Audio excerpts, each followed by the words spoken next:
Alors, vous voulez investir en Afrique. Vous avez 10 millions de francs CFA, soit à peu près 9 000 euros et un peu plus. Et vous ne savez pas dans quel secteur investir. Vous ne savez pas effectivement quoi faire. Dans cette vidéo, je vais vous montrer une idée en or ou alors une opportunité en or pour tous ceux-là qui ont cette somme ou alors une somme approximative et qui veulent se lancer dans un projet en Afrique.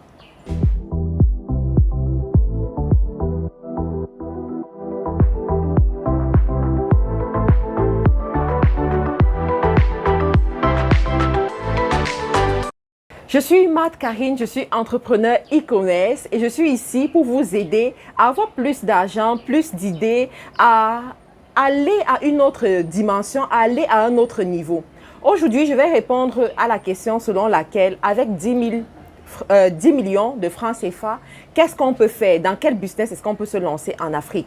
Il y a plusieurs personnes, plusieurs femmes particulièrement, qui me contactent et me posent ce genre de questions, me disent qu'elles sont de la diaspora, elles sont en Europe, en Amérique, elles sont quelque part dans le monde entier, mais elles aimeraient investir en Afrique. Et elles aimeraient savoir dans quoi est-ce qu'elles aimeraient investir en Afrique. Cependant, je sais aussi qu'il y a une autre catégorie de personnes qui certainement est en train d'écouter cette vidéo et qui se demandent, mais pourquoi investir en Afrique lorsqu'on n'y est pas? Moi, j'aimerais vous dire, si vous êtes africain, vous devez considérer l'investissement en Afrique. Si vous êtes habitué à regarder cette chaîne, vous allez voir que c'est ce que je promeux et c'est ce que moi-même je fais. À l'origine, je vis au Canada. J'ai quitté l'Angleterre pour aller m'installer au Canada avec mon mari.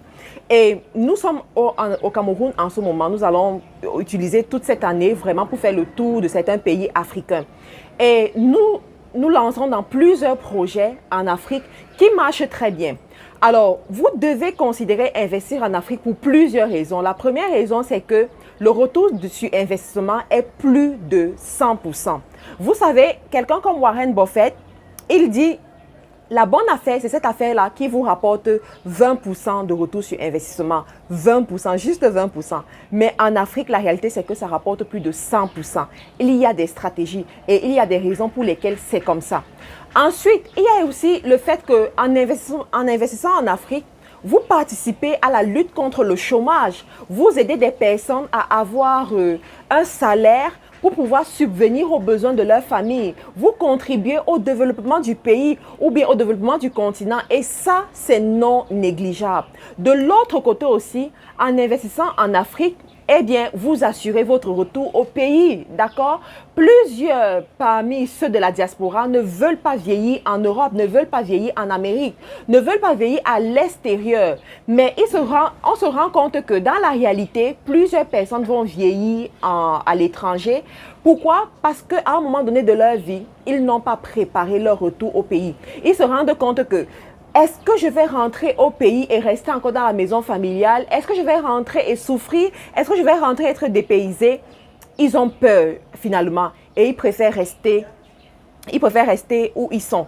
Alors je vous dis, voici une opportunité pour vous et surtout pour les visionnaires pour commencer progressivement à préparer votre rentrée au pays et en plus à pouvoir avoir plusieurs sources de revenus qui vous rapportent assez d'argent.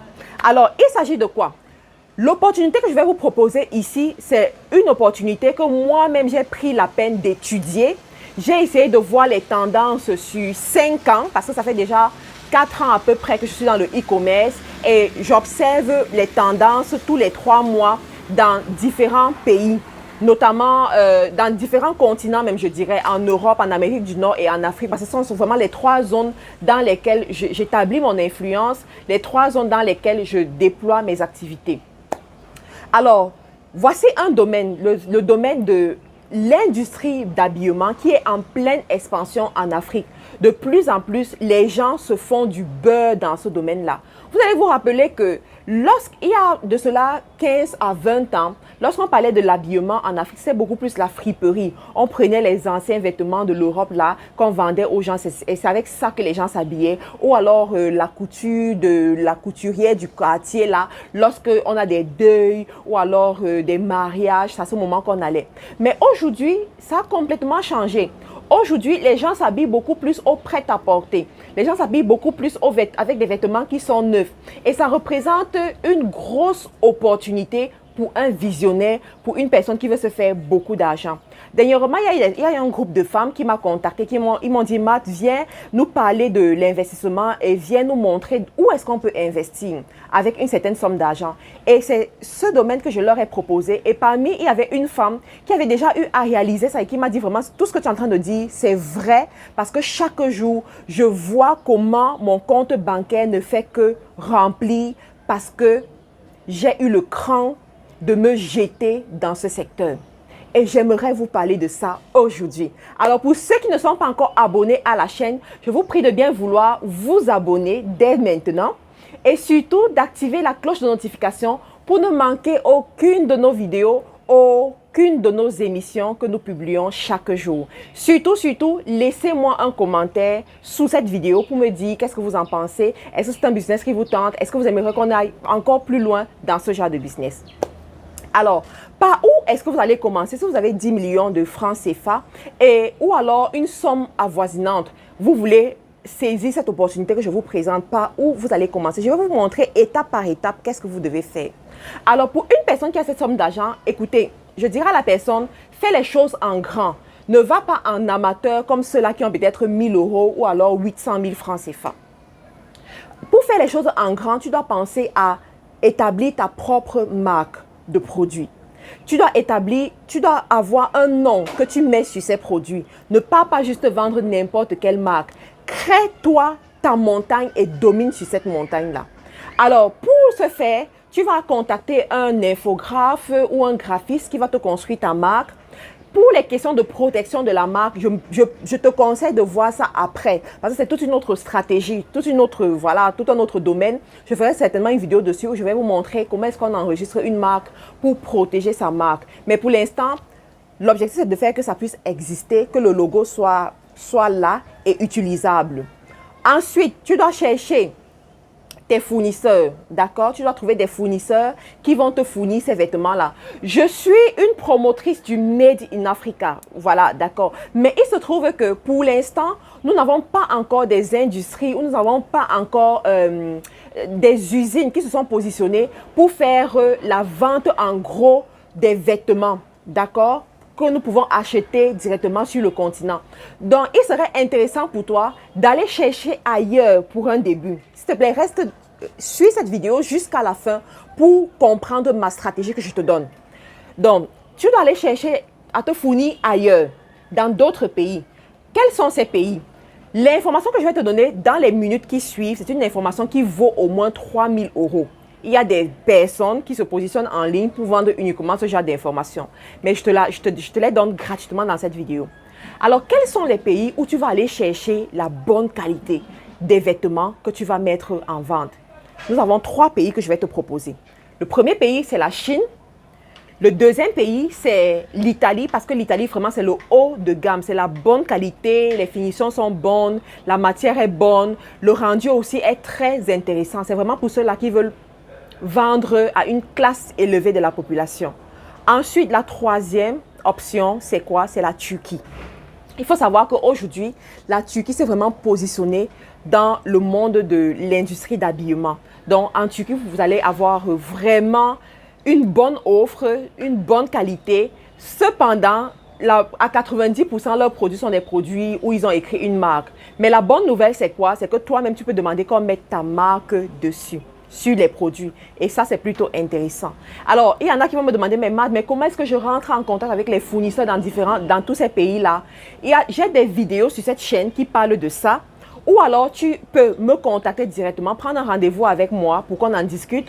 Ou alors, rentrer dans nos formations e-commerce où nous vous donnons une liste des agents ou bien une liste de contacts qui vont vous aider à pouvoir lancer votre business sans trop vous casser la tête. Ce sont des personnes que nous avons testées et avec lesquelles nous travaillons depuis près d'1 an aujourd'hui et nous avons de très bons retours avec ces personnes. Donc, une fois que tu as trouvé tes fournisseurs, la deuxième des choses que tu vas faire, c'est quoi? C'est ouvrir ta boutique physique. Très, très, très, très important. Tu dois avoir une boutique physique si tu veux vendre en Afrique. Pourquoi avoir une boutique physique? Parce qu'en Afrique encore, les gens veulent voir le produit, les gens veulent savoir où est-ce que tu es pour éviter les questions d'arnaque. Avoir une boutique physique, ça va vraiment t'aider à gagner la confiance de tes clients qui sont en ligne. Ça va t'aider à pouvoir augmenter ton chiffre d'affaires sur place dans le territoire. Alors, la troisième des choses que tu vas faire, c'est quoi? C'est avoir une boutique en ligne. Ah oui, oui, oui, ça rentre dans la stratégie des 10 millions. Si tu as 10 millions, tu dois faire ça. Tu dois faire, c'est très important. Donc, tu dois avoir une boutique en ligne. La boutique en ligne va te permettre d'être international. Tu peux être basé en Afrique et vendre en France, aux États-Unis, en Angleterre, en Belgique, dans tous les autres pays. Grâce à ta boutique en ligne. Je te conseillerais de voir des professionnels qui vont te construire cette boutique en ligne-là, qui n'est pas trop chère, d'accord? Tu peux aussi prendre un rendez-vous avec moi pour voir comment te comporter ou bien comment établir le projet de la construction de la boutique en ligne. Je te dis déjà, ne va pas avec Shopify. Je vois déjà certaines personnes qui vont me dire que mais maintenant on parle beaucoup de Shopify en ligne. Est-ce que c'est avec Shopify? Non, ne va pas avec Shopify. Il y a des raisons pour lesquelles je te demande de ne pas aller avec Shopify selon la stratégie que je suis en train de te donner. D'accord? Donc, ta boutique en ligne va te permettre de conquérir le marché international et de devenir une marque. Est-ce que tu connais Azos? Azos en Angleterre. Ils ont commencé clopant, mais aujourd'hui, ils sont en train de conquérir le marché de l'Europe. Et toi aussi, tu peux faire la même chose. Est-ce que tu connais laquelle? Va regarder sur Instagram quelle est la marque laquelle. Oh my God, tu vas tomber amoureuse. Tu vas tomber amoureuse. Et c'est un peu dans ce sens que je suis en train de t'enseigner pour que tu puisses mettre sur pied quelque chose comme ça. On va y arriver progressivement. Continuons. Ensuite, la quatrième des choses que tu dois faire pour ce genre de projet, c'est que tu dois apprendre à recruter de bonnes personnes pour ton projet. N'oublie pas que tu vis en Europe. N'oublie pas que tu fais partie de la diaspora. Tu vis quelque part au Canada ou bien tu es perché quelque part aux États-Unis. Tu es quelque part dans la diaspora, mais tu veux conquérir le marché de l'Afrique. Ce qui est possible, c'est que je t'encourage à faire. Donc, tu dois recruter de bonnes personnes sur le territoire. Je sais qu'il y a beaucoup parmi vous qui vous avez eu des expériences négatives avec les personnes en Afrique. Vous vous êtes fait arnaquer, je sais. Mais ce n'est pas pour autant que ça enlève le potentiel énorme de l'Afrique. Vous savez combien de personnes se sont fait arnaquer en Chine? Vous savez combien de personnes se sont fait arnaquer à travers Alibaba? Un nombre incroyable. Vous savez quels sont les échecs que Amazon a rencontrés avant d'être là où il est? Incroyable. Vous connaissez quels sont les échecs que moi-même, Matt Karine, j'ai rencontrés pour être là où je suis? Vous ne savez pas. Donc, dites-vous que chacun a roulé sa bosse, chacun a eu ses défis, chacun a eu ses difficultés. Mais ceux qui y sont arrivés, ceux qui ont réussi, c'est ceux qui n'ont pas abandonné.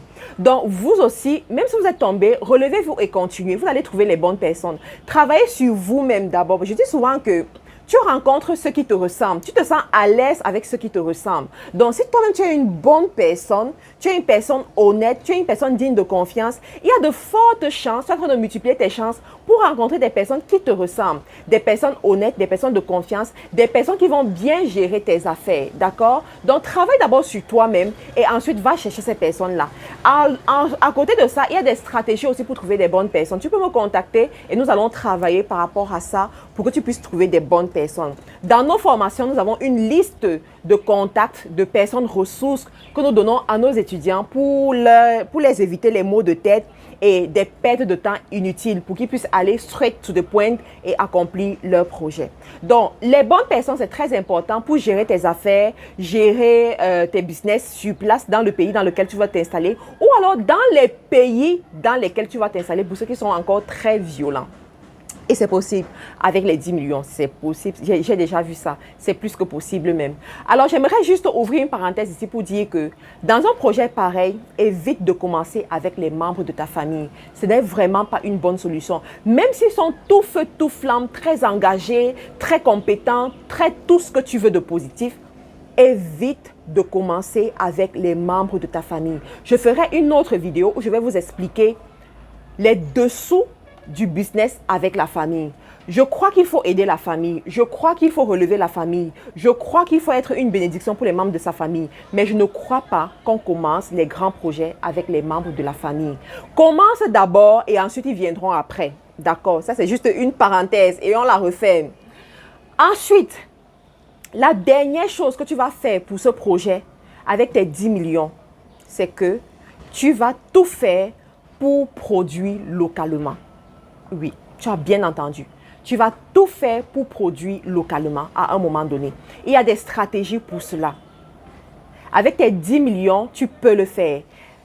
Ah, si tu suis bien le déroulement que j'ai donné depuis le début, tu vas te rendre compte que c'est un déroulement qui t'amène à gagner l'estime de tes clients, à gagner la confiance de tes clients, à faire en sorte que tu deviennes une marque que les gens respectent, que les gens aiment. Et tu es en train de construire une histoire. Et aujourd'hui, en marketing digital, l'histoire vend plus que toute autre chose. Quand tu vas pouvoir produire localement, oh my God! Les gens seront juste amoureux de toi. D'accord? Donc, tu dois pouvoir mettre sur pied toutes ces stratégies et tu vas voir comment, voilà une belle industrie que tu es en train de créer, voilà un beau projet que tu es en train de créer. J'aimerais dire ici que quand vous avez une somme d'argent comme celle-là, ne vous lancez pas à la hâte. Prenez la peine d'étudier votre projet, rencontrez des professionnels, discutez, écrivez, prenez des notes et pensez votre projet, pensez votre vision avant de vous lancer. Parce que 10 millions, ça peut être, on peut se dire que c'est beaucoup, mais lorsqu'on va sur le terrain, on se rend compte que c'est très peu.